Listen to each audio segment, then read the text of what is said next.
Welcome to the Tech Egg. Don't get scrambled. Enjoy the video. You'll start by identifying ports and capabilities so you don't waste time swapping cables. Inspect your PC's outputs: HDMI, DisplayPort, DVI, VGA, and label which monitors match. Check each monitor's native resolution and refresh rate. This matters for scaling and performance.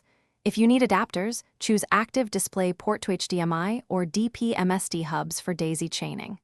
Once done, power off and connect the first monitor to the primary GPU port, making sure cables are snug and adapters oriented correctly. Now power up and configure the system.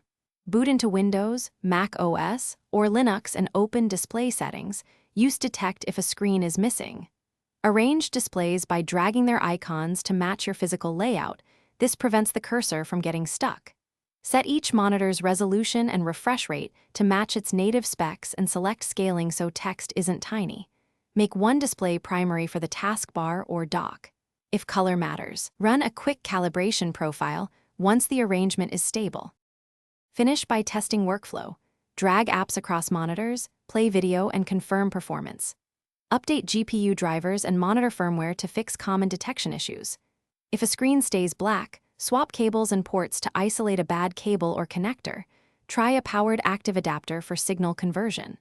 For laptops, use a USB-C dock or Thunderbolt station to add screens, and remember that cheap MSD hubs can limit resolution. If none of this works, the GPU may lack outputs, and an upgrade is the reliable solution. Thanks for watching. Consider subscribing if I helped unscramble your problems.